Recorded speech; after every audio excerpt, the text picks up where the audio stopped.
خب برادرای عزیز، یک مراجعت اساسی ما که در همین نوار مقصد اساسیش به همین خاطر بود مراجعت به همه بلاگرای تاجیک هستند که در روسیه هستند. ما در رقم ها بنویسین، مراجعت کنین. ما راضی هستم و خرسند هستم که ما سرجم باشیم. همتون خواهش میکنیم که همین ویدیو را پدلیت کنین تا که به گوشی همه رسه. مخصوصا مراجعت ما پرویز جان ده که امو رفیقایت که قطیق بودن همین کار رو میکردن چه خیلی پول میآید چه خیلی جمع میشود چه خیلی. السلام علیکم تماشابینان عزیز، مهاجران، برادران و خواهران به شبکه گالوس میگرانت خوش آمدید. خوب، این موضوعی که امروز ما میخواهیم دربارش یک ویدیو کنیم، این یک مراجعت ما به همه همین ویدیو بلاگرها، نه تنها با ویدیو بلاگرها، با همه مردم تاجیک. یک موضوعی هست که رنگیچخه گمراه داغ روز شده با یک جنگی ویدیویی بین بلاگرهای تاجیک. با دیگرت بخیلی میکنین، گفتی همی برادر تاجیکی ویدیو شپاک میکنین یا دیگرت خطی ایش در جواب میگردونه، ایش در جواب میگردونه. خیلی مورم چیکار کنیم دیگه؟ اصل 21 اصل تکنولوژی ما تماشا میکنیم ویدیوهای همتون، ما نگاه میکنیم کانالای همه را کی چی ویدیو میبره، کی چی پیشنهاد میکنه برای تماشابینی تاجیک. یا تا یا چی میگین یا کسی دیگه هر چیز دیگه میگین، یا تا میگین در بین ویدیو اتریوگ موندن ایده ما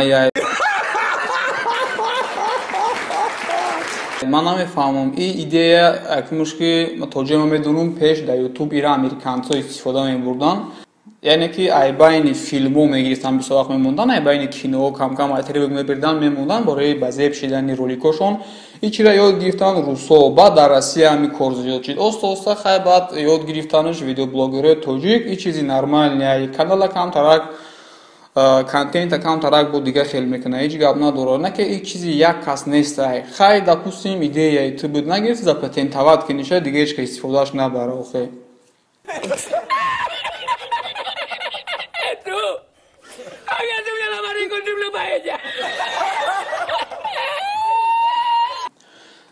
چخیلی که من دیدستم تکرار شوا هم با میگم که من تماشا میکنم کانالای همه تونه شما چی ویدیو میمونین. معلومه که مردم یاد گرفتین در یوتیوب کار کردن این چیزی خوبه، تاجیکو پیش رفتین. برای چیز ما یکم کس ما باید بخیلی نکنیم. فقط یک مصلحت میتیم شما ده که کمتر ویدیوی خیلی برورین که همو وقتی که یه آدم تماشا میکنه وقتی زیادش صرف میشود در عوض همو یکم چی خودش ده بگیره، یکم معلوماتی ساز باشه.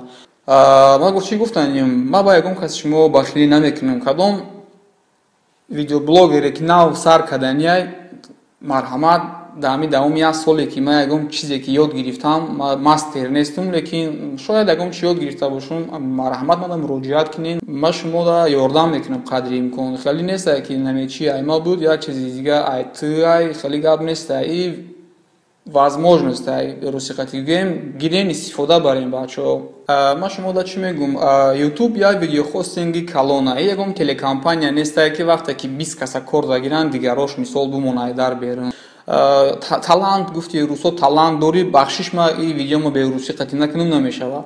Талант дори марҳамат таланта истифода бар имконатош ҳаста пул кор кунед марҳамат.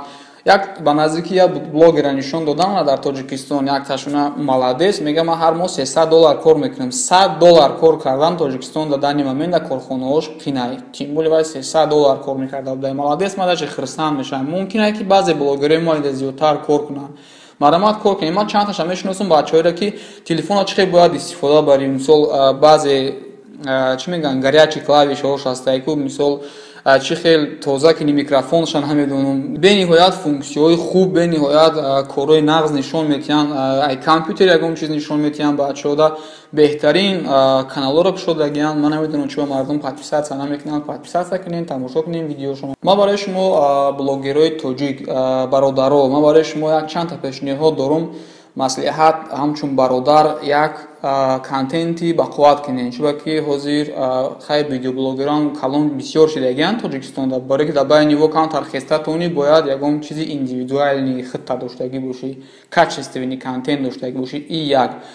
دویمش التماس باز کنین ویدیو شبکه ҷанги видеоиро бас кунен, бутонем дигартона ёрдам кунен, бутонем як круг саздават кунен, байн ягон суҳбатҳо бигзаронен, ягон идеяҳо боша байнтон даки инаиш ду. Сеюмаш илтимос видеои фаҳшу аму занакое ки дар видеотон мондагин рақс мекунанд, амуро дигар намонен илтимос. Ман шуморо як мисол меорам. Дар Тоҷикистон аз синфи 5-6 боло кӯдакҳои мактаб ҳамаш қариб телефон доранд. Чихеле ҳамат медонем дар Тоҷикистон аллакай ютуб даромада мешавад.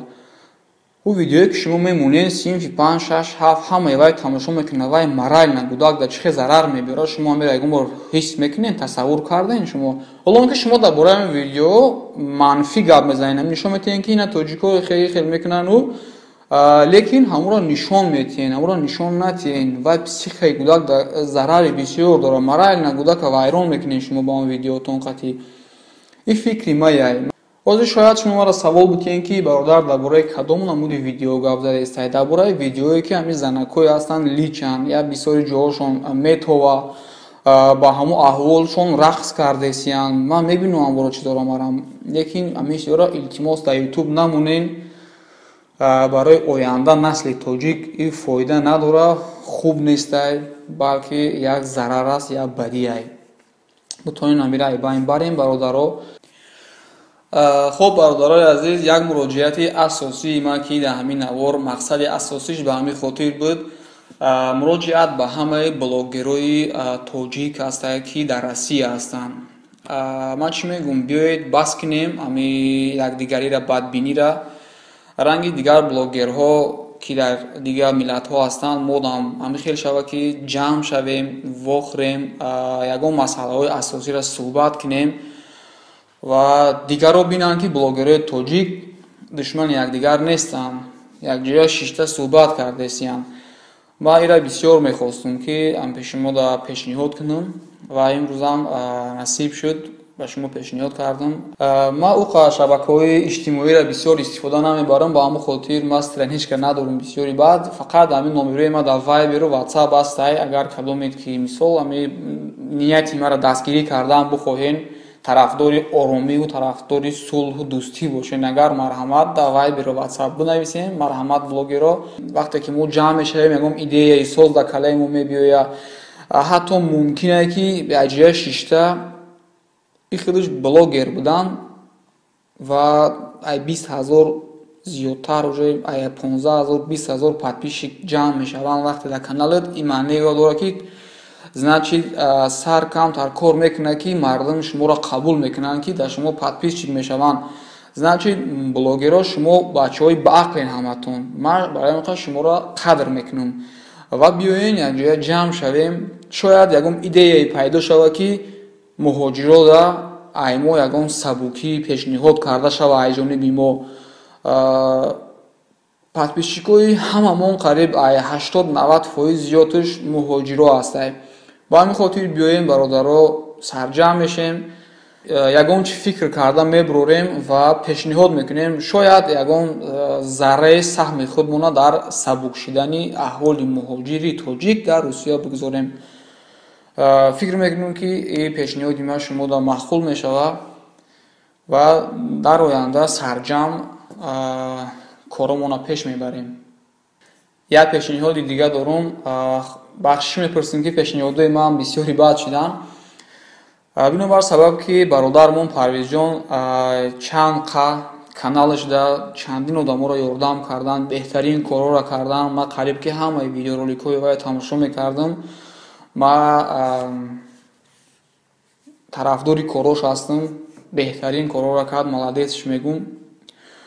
фақат охирда як безеб шид ҳамин кор ки намедонам безеб шид ё ки ин мардум ёд гирифтан як чизи нава. вақте ки ягон проблема доранд, вақте ягон мушкилӣ доранд, роҳи ҳалша вақте ки намеёванд, уже як чизро ёд гирифтан ки дар блогеро муроҷиат мекунем ва блогеро ай муҳоҷиро ай хайрхоҳо сум ҷамъ карда моро ёрдам мекунанд.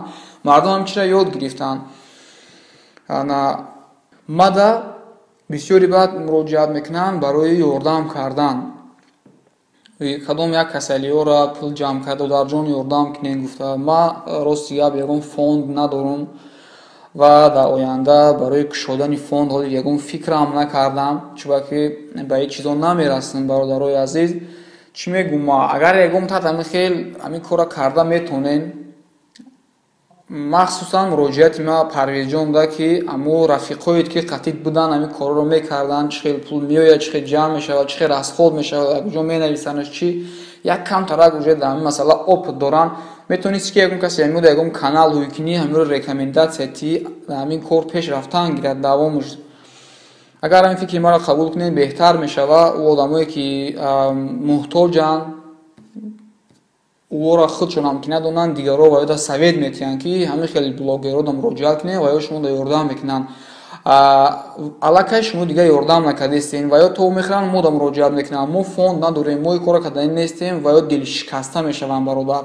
Ва ҳамин хотир ай Парвезҷон ё ин ки дигар блогерҳое ки ҳамин корро қудрату тавоноии ҳамин корро кардана доранд, марҳамат пешниҳод кунен. Ина майлиш, ман дар каналам шуморо чӣ мегӯянд, мемонам, номеротонро рекламатон мекунам, ман шуморо дастгирӣ мекунам. ҳамин кор мақсад ки ҳамин кор давом бития. Як чизе ки сар шид, айбайн шикаста шава, оқубаташ безебай. Аллакай дили чанд кас шикаста мешад айбайн. ё ёд гирифтиянд ва ёро ҳамсояҳошон гап мезананд ва ёро ягон бачаҳои камтарак мефаҳманд, ютуба дидагиянд, мебинад ҳамсояш аҳволаш безебай, мегӯяд дар блогерҳо муроҷиат ки ёрдам мекунам. Муроҷиат мекунад, ҳеҷ кас нестае дигар ва ёрдам кунад, мешавад дилшикаста. Ба ҳамин хотир илтимос мекунам, ҳамин корро сар кардем, давом битен. Дастгирӣ агар ҳарчанд подписчикои ман нав 24 000, лекин фикр мекунам ки шояд як заррачанд бутонам ки шуморо ёрдам кунам вақте ки муроҷиат кунед. Агар мада шояд баъзе бародаро савол бутанд, ки барои чӣ ҳамин корро худат намекунӣ? Барои чӣ ман намекунам? Барое ки мо бисёртар ҳар тараф мегардем. Масъалаи муҳоҷиро қатъӣ, мисол барои мушкилии муҳоҷиро, барое ки ҳуқуқҳои оро поймол мекунанд, бисёр дар ҳар тарафҳо ҳастем. Рости гап ба ҳеҷ чизо намерасем. Шояд ягон касе пайдо шавад ки ҳамин корро кунам. Ман баъзе ҳолатҳо мумкин қатъишон бошум, ман мумкин ёрдам баъзе дастгириҳо мекунам, лекин хеле ранги Парвезҷон ман наметавонам ин корро карда. Пурра дар дори ҳамин кор будан. Ба ҳамин хотир илтимос мекунам бачакое ки мисол ба қувватан ҳамин масъала қатъи бовар доранд, ҳамин корро илтимос пеш барем. Хуб, навори ман ба охир мерасад. Дар охири навор гуфтанием ки ҳурмати ман ҳамаи ҳамон блогерҳоеда ки бо ақли солимшон барои пешравии ҷомеа фақат фикр мекунанд, диққат мекунанд, переживат мекунанд. Вақте ки мегӯям, аллакай чанд блогере ки ҳамин корро мекунад, уже вай фаҳмид ки ман дар бораи вай гап задистам. Чӣ ай тарафи тарбия бошад, чӣ ай тарафи пеш бурдани мардум дар масъалаи омӯхтани техникаву технологияи ҳозиразамон бошад. Хулоса контентҳои чӣ мегӯянд, годни мегӯянд русо, ҳамхали контент дошта ягёра. ҳурмати ман шумо да бачаҳо, агар маъқултон боша, пешниҳодҳои ман марҳамат дар рақамҳо бинависен, муроҷиат кунед. Ман розӣ ҳастам ва хурсанд ҳастам ки мо сарҷамъ бошем. Ай ҳаматон хоҳиш мекунем ки ҳамин видеоро поделиться кунед, то ки ба гӯши ҳама раса. Боқӣ саломат бошен, сарбаланд бошен ва ҳамеша дили кушод дошта бошен бародаро. Дунё кушод аст.